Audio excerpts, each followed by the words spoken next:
अस्सलाम वालेकुम, welcome back to my YouTube channel. आज के लेक्चर में हम यूनिट 12 वेव्स के शॉर्ट रिस्पांस क्वेश्चंस करेंगे। इससे जो पिछला लेक्चर था, जो पिछली वीडियो है आप उसमें देख सकते हैं, हमने उसमें न्यूमेरिकल्स किए थे। आज हम शॉर्ट रिस्पांस क्वेश्चंस कंप्लीट करेंगे। तो सबसे पहले न्यूमेरिकल की स्टेटमेंट अगर हम पढ़ते हैं, इसमें देखते हैं what will happen to frequency of waves in a ripple tank if time period of electrical vibrator is decreased. And secondly पूछ रहे हैं what will happen to speed of waves. इसमें आपको ये बता रही हैं बेसिकली कि एक रिपल टैंक का जो सिस्टम इन्होंने पूरा सेटअप किया हुआ है, ठीक है। और रिपल टैंक में क्या होते हैं, इलेक्ट्रिकल वाइब्रेटर है जिसकी मदद से वेव्स बन रही होती हैं। तो वो कह रही हैं कि अगर हम उस इलेक्ट्रिकल वाइब्रेटर के टाइम पीरियड को डिक्रीज़ करवा देते हैं तो जो वेव बन रही हैं उन वेव्स की फ्रीक्वेंसी पे क्या इफेक्ट पड़ेगा। और सेकेंडली पूछ रहे हैं कि जो वेव्स हैं उनकी स्पीड पे क्या इफेक्ट आएगा, यानी कि टाइम पीरियड को अगर हम कम करवा देते हैं तो फ्रीक्वेंसी ऑफ वेव्स और स्पीड ऑफ वेव्स पे क्या इफेक्ट आएगा। तो इन दोनों चीज़ों को हमने वन बाय वन आंसर कर दिया। फ्रीक्वेंसी का पहले इफेक्ट बता देते हैं। When the time period of the electrical vibrator in a ripple tank is decreased the frequency of waves increases. Since frequency is the inverse of time period, a shorter time period means more vibrations पर second. अच्छा, इसमें ये लिखा हुआ है कि जब हम टाइम पीरियड को कम करवा देंगे तो फ्रीक्वेंसी जो है वेव्स की वो इंक्रीज़ कर जाएगी। क्यों, हमने फार्मूला बता दिया। फार्मूला के मुताबिक क्या है, फ्रीक्वेंसी और जो टाइम पीरियड होता है वो रेसिप्रोकल, फ्रीक्वेंसी रेसिप्रोकल है टाइम पीरियड का, इनवर्स रिलेशन है इन दोनों का। ठीक है, अगर हम टाइम पीरियड कम कर रहे हैं फ्रीक्वेंसी इंक्रीज़ हो जाएगी, टाइम पीरियड बढ़ा रहे हैं फ्रीक्वेंसी डिक्रीज़ हो जाएगी। तो अगर हमने टाइम पीरियड कम कर दिया है, शॉर्टर कर दिया, इट्स मीन वाइब्रेशन ज़्यादा हो जाएंगी, फ्रीक्वेंसी ज़्यादा हो जाएगी। फ्रीक्वेंसी का मतलब ही ये होता है नंबर ऑफ वाइब्रेशन पर सेकेंड। तो फ्रीक्वेंसी इंक्रीज़ होगी विच मीन्स मोर वाइब्रेशन पर सेकेंड। सेकेंडली इन्होंने पूछा था स्पीड ऑफ वेव्स पे क्या इफेक्ट पड़ेगा। तो स्पीड पे क्या इफेक्ट पड़ेगा, जो स्पीड है वेव्स की in the ripple tank, it depends on the medium that is depth and type of liquid and not on the frequency. Therefore, unless the medium is altered, the speed of the waves remains constant. इसमें मैं ये बताया हुआ है कि जो speed होती है वेव्स की रिपल टैंक में वो मीडियम पे डिपेंड कर रही होती है, मीडियम के कुछ फैक्टर्स पे डिपेंड कर रही होती है कि मीडियम की डेप्थ क्या है या लिक्विड जो यूज़ किया है उसकी टाइप क्या है। इन दो चीज़ों पे डिपेंड कर रही होती है, फ्रीक्वेंसी पे डिपेंड नहीं कर रही होती। क्योंकि हमने ऊपर देखा फ्रीक्वेंसी चेंज हुई है, तो हमें यहाँ पे ये बताया हुआ है कि फ्रीक्वेंसी के चेंज होने से स्पीड पे इफेक्ट नहीं आएगा। तो जब तक हम मीडियम को अल्टर नहीं कर देते तो स्पीड जो है वो कांस्टेंट रहेगी, स्पीड पे कोई भी इफेक्ट नहीं आएगा अगर हम टाइम पीरियड इलेक्ट्रिकल वाइब्रेटर का डिक्रीज करवा देते हैं। तो नेक्स्ट क्वेश्चन की स्टेटमेंट की तरफ चलते हैं। What will happen to wavelength, speed, frequency and time period of the water waves in the ripple tank if water waves enter from deep water to shallow water regions। इसमें कह रहे हैं a number of parameters आपको दे दिए हैं, wavelength, speed, frequency, time period. इन तमाम पैरामीटर्स पे क्या इफ़ेक्ट होगा जिस वक्त वाटर वेव्स एंटर होंगी डीप वाटर से शैलो वाटर रीजन में। यानी कि क्या है, रीजन चेंज हो रहा है एक तरह से, डीप वाटर से शैलो वाटर में जो है वो वेव्स आ रही हैं। तो इसकी वजह से wave length, speed, frequency, time period पे क्या इफेक्ट आएगा। तो इसको हम पढ़ना स्टार्ट करते हैं। When waves travel from deep water to shallow water the medium changes, depth reduces causing changes in the wave properties due to interaction with the bottom surface. जब वेव्स ट्रैवल करती हैं डीप वाटर से shallow water region की तरफ आती हैं तो जो कि मीडियम चेंज हुआ है, डेप्थ कम हो जाती है। ठीक है, डीप वाटर से शैलो में आते हुए डेप्थ कम होगी। डीप वाटर मीन्स वो ज़्यादा उसकी डेप्थ है, शैलो में डेप्थ कम है, डेप्थ रिड्यूस हो गई है। तो वेव की प्रॉपर्टीज़ में फ़र्क आ जाता है, चेंजेस आ जाते हैं। क्यों, क्योंकि जो बॉटम सरफेस है उसके साथ काफ़ी इंटरेक्शन इन्वॉल्व हो जाती है जो कि डीप वाटर में नहीं थे, डेप्थ ज़्यादा होने की वजह से। अब डेप्थ कम हो गई है तो जो वाटर है वो नीचे वाली जो सरफेस है उसके साथ कुछ ना कुछ इंटरेक्शन उसका होगा, उस वजह से इन पैरामीटर्स पे इफेक्ट आ जाता है। स्पीड पे क्या इफेक्ट आता है उसको पढ़ते हैं। स्पीड जो है वो डिक्रीज़ हो जाएगी जब वाटर वेव्स डीप वाटर से शैलो वाटर की तरफ मूव करेंगी, उनकी स्पीड कम हो जाएगी, डिक्रीज़ हो जाएगी। एक्सप्लेनेशन दी हुई है, रीज़न कि वेव्स जो है वो ड्रैग होना शुरू हो जाती है against the bottom in the shallow water. उनकी ड्रैगिंग की वजह से, रेजिस्टेंस की वजह से उनकी स्पीड कम हो जाती है। सेकेंडली वेवलेंथ भी डिक्रीज़ हो जाती है क्योंकि shorter wavelength results from lower speed since frequency remains constant. हमारे पास जो फार्मूला होता है v is equals to F lambda, उसके मुताबिक अगर स्पीड कम हो रही है, लोअर स्पीड है, तो वेवलेंथ भी शॉर्टर होना शुरू हो जाती है। जाती है, तो इसलिए हम बोलेंगे डिक्रीजेस।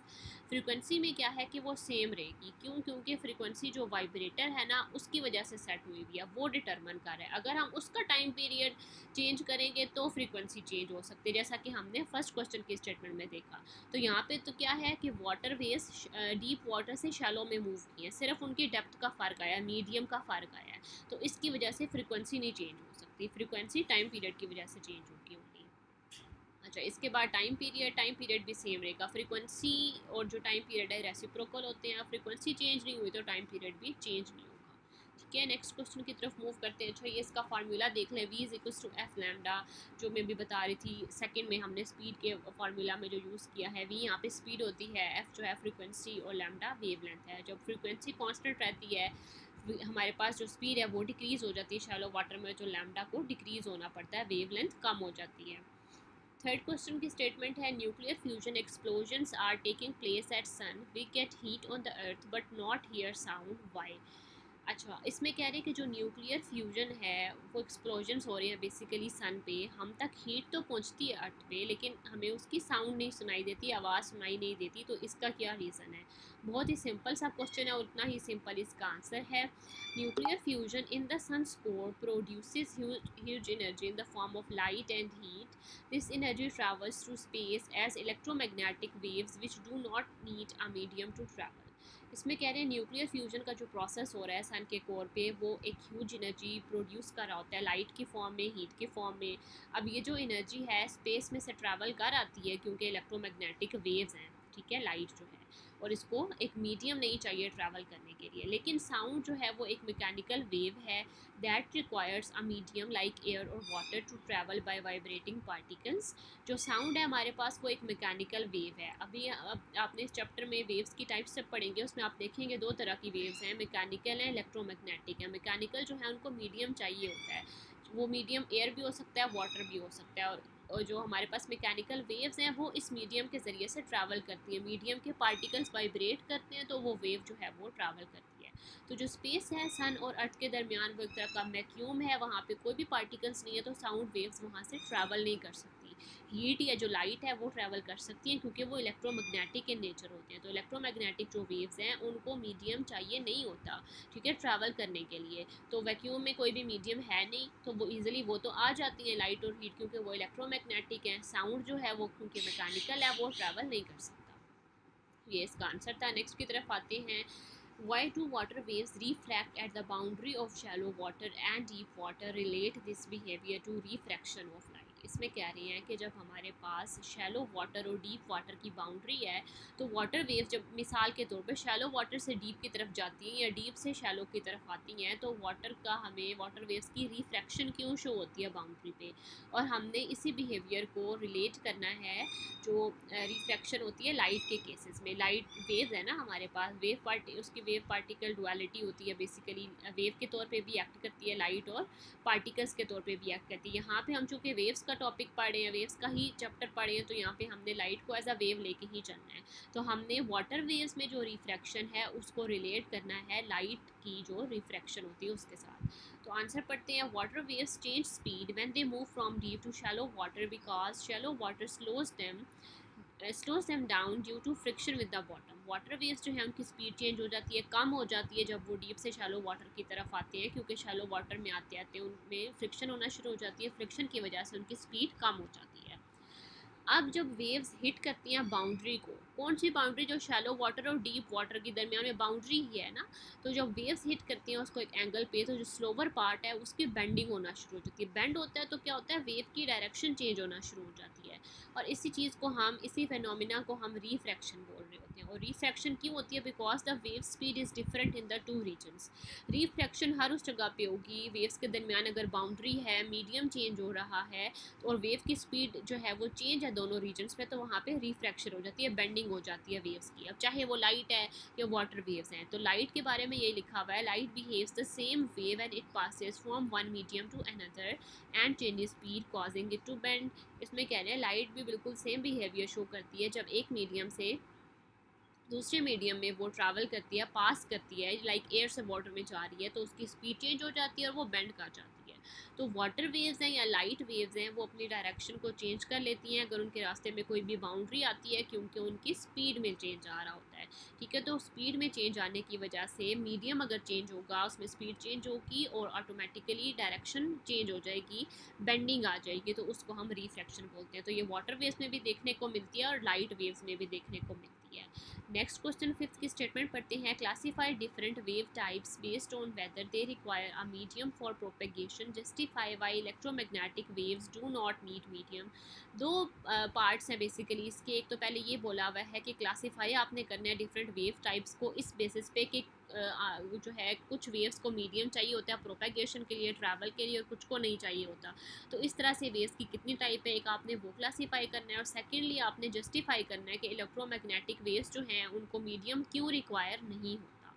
तो फर्स्ट पार्ट क्या है कि वेव्स को हम ब्रॉडली क्लासीफाई करते हैं टू टाइप्स में, इस बेस पे कि उनको मीडियम चाहिए या नहीं चाहिए।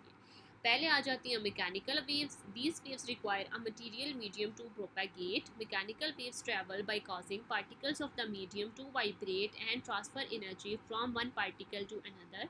Examples include sound waves, water waves. ये वो वेव्स हैं जिनको प्रोपेगेट करने के लिए, ट्रैवल करने के लिए, एक जगह से दूसरी जगह जाने के लिए मटेरियल मीडियम रिक्वायर होता है।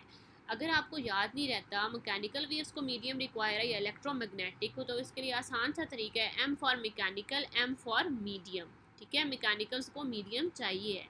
तो मैकेनिकल वेव्स ट्रैवल किस तरह से करती हैं कि जो मीडियम है उसके पार्टिकल्स की ये वाइब्रेशन करवाती हैं, वाइब्रेशन उनके पार्टिकल्स वाइब्रेट करते हैं और उसमें एनर्जी को ट्रांसफ़र करते हैं।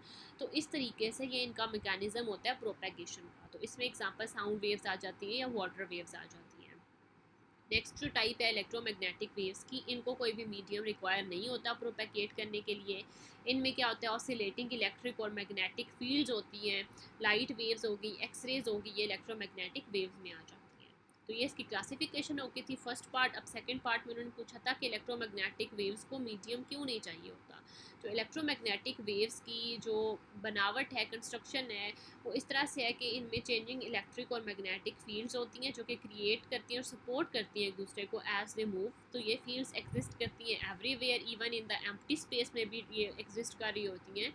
और इनको कोई भी पार्टिकल्स ही नहीं चाहिए होते वाइब्रेट करने के लिए, ट्रांसफ़र करने के लिए, प्रोपेगेट होने के लिए एक जगह से दूसरी जगह पे। लेकिन जो साउंड वेव्स हैं, वाटर वेव्स हैं, उनको मटेरियल मीडियम चाहिए होता है। तो इलेक्ट्रोमैग्नेटिक वेव्स जो हैं वो एनर्जी कैरी कर सकती हैं through out the space itself. और यही रीज़न है कि सन से आने वाली लाइट या हीट तो हम तक पहुंच जाती है, इवन वो स्पेस में से आ रही है, लेकिन वहाँ पे कोई एरिया मैटर नहीं है, कोई मीडियम नहीं है, लेकिन फिर भी वो हम तक पहुंच जाती है। लेकिन जैसे अभी हमने पहले क्वेश्चन पढ़ा जिसमें यह है कि फ्यूजन से जो साउंड प्रोड्यूस होती है वो हम तक नहीं पहुंची, तो वही रीज़न है कि साउंड वेव मैकेनिकल है और उसको मीडियम चाहिए होता है। नेक्स्ट क्वेश्चन सिक्स स्टेटमेंट पढ़ लेते हैं। Under what condition maximum diffraction of the waves occur. इसमें पूछा कि जो डाइफ्रैक्शन होती है वेव्स की वो किन कंडीशंस में मैक्सिमम होती है, कब आपको ज़्यादा दिखाई देती है। तो मैक्सिमम डाइफ्रैक्शन वेव्स की तब होती है जब जो गैप है उसका साइज़ है, जो ऑब्स्ट्रैकल उसका साइज़ या तो कंपेरेबल हो या स्मॉलर हो wave length of the wave से। जो भी वेव है उसकी वेव लेंथ से या तो वो स्मॉलर होना चाहिए गैप, या वो कंपेरेबल होना चाहिए, इक्वल होना चाहिए ऑलमोस्ट। तो इस तरह के केसेस में जो वेव्स हैं वो स्प्रेड आउट करती हैं वाइडली जब उसमें से वो पास करती हैं। तो गैप अगर बहुत ज़्यादा होगा, ग्रेटर होगा वेव लेंथ के मुकाबले में, तो वेव पास करने के बाद इतनी ज़्यादा स्प्रेड नहीं होगी, यानी कि उनकी डायफ्रैक्शन कम होगी। तो अगर आपको ग्रेटर डायफ्रैक्शन चाहिए तो वो तब होगी जब ओपनिंग को आप नैरो रखेंगे और लॉन्गर वेवलेंथ प्रोड्यूस होंगी। लॉन्गर वेवलेंथ के नतीजे में क्या होगा कि वेव ज़्यादा बैंड करेगी और ज़्यादा स्प्रेड करेगी, ज़्यादा आपको डायफ्रैक्शन दिखाई देगी। नेक्स्ट क्वेश्चन 7 है, इसकी स्टेटमेंट पढ़ लेते हैं। Distinguish between reflection and refraction by describing how each process affects wave direction and speed. Design an experiment to demonstrate both phenomena using a ripple tank and evaluate how changes in the medium affect each process. अब ये एक तरह का short question तो नहीं है, ठीक है। इसका जो नेक्स्ट पार्ट है जैसे एक्सपेरिमेंट, तो एक्सपेरिमेंट में हमने दोनों फेनोमेनाज एक्सप्लेन करने हैं, तो ये इतना शॉर्ट नहीं है, हम इसको लिख सकते हैं। एक्सपेरिमेंट है, ठीक है। फर्स्ट वाला जो है जिसमें हमने डिस्टिंग्विश करना है रिफ्लेक्शन और रिफ्रैक्शन के दरमियान, और हमने बताना है कि रिफ्लेक्शन से वेव की डायरेक्शन पे क्या इफेक्ट पड़ेगा, स्पीड पे क्या इफेक्ट पड़ेगा, पहले ये हम सॉल्व कर लेते हैं। रिफ्लेक्शन और रिफ्रैक्शन हेडिंग दे लें। रिफ्लेक्शन को पहले डिफाइन कर दिया है कि क्या होता है जब वेव्स बाउंस करती हैं बैक, जब एक बाउंड्री को हिट करती हैं, वेव्स यहाँ जा रही थी, रास्ते में बाउंड्री आई तो ये रिफ्लेक्ट बैक आ जाएंगी, वापस अगर चली जाएंगी बाउंस बैक करेगी तो इसको हम रिफ्लेक्शन बोलते हैं। रिफ्लेक्शन के नतीजे में क्या होता है, वेव की डायरेक्शन रिवर्स हो जाती है, ऑपोजिट हो जाती है या एंगल चेंज हो जाता है same side of the boundary पे। स्पीड यहाँ पे सेम रहती है, जो ओरिजिनल मीडियम की स्पीड है वही रहती है। एग्जांपल बताई हुई जैसे रिफ्लेक्शन हमारे पास इको फ्रॉम अ वॉल में हो रही होती है। और रिफ्रैक्शन क्या है, वेव की जब डायरेक्शन चेंज होती है, जब वो एक मीडियम से दूसरे मीडियम में पास करती है तो वहाँ पे जो बेंडिंग हो जाती है, वेव की डायरेक्शन जो है वो चेंज हो जाती है, बेंड हो जाती है, उसको हम रिफ्रैक्शन कहते हैं। इसमें क्या होता है, वेव जो है वो बेंड करती है टूवर्ड्स पी या away from the normal at the boundary, दोनों उसकी डायरेक्शन हो सकती है। यहाँ पे स्पीड चेंज हो जाती है क्योंकि मीडियम जो चेंज हो रहा है। और यहाँ पे एग्जांपल एक दे दिए कि लाइट की बेंडिंग जो हमें दिखाई देती है जब लाइट जो है एंटर होती है वाटर से एयर में या एयर से वाटर में। बी पार्ट में क्या था, आपको एक्सपेरिमेंट डिज़ाइन करना है दोनों रिफ्लेक्शन और रिफ्रैक्शन का फिनोमेना समझाने के लिए रिपल टैंक में। तो हम ये देखना चाहते हैं कि रिफ्लेक्शन और रिफ्रैक्शन वाटर वेव की किस तरह से होती है रिपल टैंक में, और ये दोनों चीज़ें जो है मीडियम को किस तरह से इफेक्ट करती हैं, उनकी डायरेक्शन को, उनकी स्पीड को। क्या क्या चाहिए हमें, ripple tank, water, wave generator, barriers चाहिए, transparent block, shallow plastic block चाहिए, लाइट सोर्स चाहिए, रूलर या मेजरिंग टेप चाहिए। रिफ्लेक्शन के लिए क्या होगा, सबसे पहले तो आपने क्या करना है, रिपल टैंक को वाटर से फिल करना है। वेव जनरेटर को यूज़ करके आपने स्ट्रेट वेव जनरेट करवानी है जो कि फिक्स बैरियर की तरफ मूव कर रही होंगी, और बैरियर को आपने वर्टिकली रखना है टैंक में। वेव्स बैरियर को हिट कर रही होंगी, आपने उसको नोट करना है, ऑब्जर्व करना है, और फिर आपने ये देखना है कि note how the waves bounce off the barrier creating reflecting waves. आपने देखना है कि वेव्स की रिफ्लेक्शन हो रही है या नहीं हो रही। फिर आपने मेजर करना है angle of incidence, angle of reflection relative to the normal. Normal यानी कि क्या होता है, जो हमारे पास बैरियर से इमेजिनरी लाइन परपेंडिकुलर आपने ड्रॉ की होती है, ठीक है, तो ये रिफ्लेक्शन हो जाएगा। फिर रिफ्रैक्शन के लिए आपने बैरियर को रिमूव करना है। फिर आपने क्या करना है, शैलो प्लास्टिक ब्लॉक या ट्रांसपेरेंट ब्लॉक वहाँ पे प्लेस करना है। उसकी वजह से क्या होगा कि वाटर की डेप्थ में फ़र्क आ जाएगा, ठीक है, यानी कि वहाँ पे शैलो अगर हम रख रहे हैं तो वाटर की डेप्थ अब चेंज हो जाएगी, शैलो से डीप या डीप से शैलो वाला केस हो जाएगा। अब जब हम वेव जनरेट करना स्टार्ट करेंगे तो क्या होगा, वो डीपर वाटर वाले एरिया से शैलो वाटर वाले एरिया की तरफ जा रहे हैं। अब आपने ये देखना है कि उन बाउंड्री के दरमियान आपको बेंडिंग दिखाई देगी वेव्स की, आपने उसको ऑब्जर्व करना है। फिर चेंज इन वेव डायरेक्शन को मेजर करें, जैसे ही वेव्स पास होंगी मेजर करना है वेव लेंथ को, स्पीड को, दोनों डेप्थ्स में, ठीक है, डीप वाले में और शैलो वाटर रीजन में, तो आपको उनमें फ़र्क दिखाई देगा। और जो लास्ट में उन्होंने पूछा था इफेक्ट बताना है, मीडियम चेंजेस और रिफ्लेक्शन का। रिफ्लेक्शन जो है वो इन्फ्लुएंस हो रही होती है nature of the boundary surface से। जो चेंजेस हैं मीडियम में बिहाइंड द बाउंड्री वो इसको अफेक्ट नहीं कर रहे होते क्योंकि वो कांस्टेंट रहती है, मीडियम की तरह उसकी स्पीड रहती है। जो वेव सिंपली बाउंस बैक कर जाती है और अपने लॉ ऑफ रिफ्लेक्शन को फॉलो कर रही होती है, और इसमें कोई भी इफेक्ट नहीं आ रहा होता कि बाकी मीडियम में क्या चेंजेस आ रहे हैं। और मीडियम चेंजेस पे रिफ्लेक्शन का क्या इफेक्ट आता है, रिफ्रैक्शन हो रही होती है क्योंकि वेव स्पीड चेंज होती है, और स्पीड कब चेंज हो रही होती है, जब वो मीडियम में डिफरेंट मीडियम में पास कर रहे होते हैं, ठीक है, जैसे वाटर की डेप्थ चेंज हो रही है, डेंसिटी चेंज हो रही है, तो इस चेंज की वजह से, इस चेंज इन स्पीड की वजह से वेव में बेंडिंग आ जाती है, और वेव बेंड हो जाती है टूवर्ड्स द नॉर्मल, और वहाँ पे वो स्लो डाउन होना शुरू हो जाती है। अवे फ्रॉम द नॉर्मल अगर उसकी स्पीड ज़्यादा होना शुरू हो जाए तो आपको डायरेक्शन में चेंज दिखाई देगा। जो डिग्री होती है बेंडिंग की वो डिपेंड कर रही होती है कि स्पीड के चेंजेस, स्पीड में जो चेंजेस आए हैं वो कितने ज़्यादा आए हैं, क्योंकि दो मीडिया में कितना ज़्यादा डिफरेंस था, उनकी डेंसिटी में ज़्यादा डिफरेंस है तो ज़्यादा बेंडिंग आएगी, ज़्यादा रिफ्रैक्शन होगी, ज़्यादा बेंडिंग दिखाई देगी। इस तरह से वाटर डेप्थ का भी सेम यही केस है। तो यहाँ तक कि आपके पास टोटल 7 क्वेश्चंस थे, वो कंप्लीट हो गए हैं। आई होप आपको समझ आ गई होगी। किसी चीज़ में कोई क्वेरी हो, कोई चीज़ समझ ना आए, कन्फ्यूजन है, तो आप मुझसे पूछ सकते हैं। Thank you for watching. अल्लाह हाफिज़ एंड स्टे ट्यून्ड।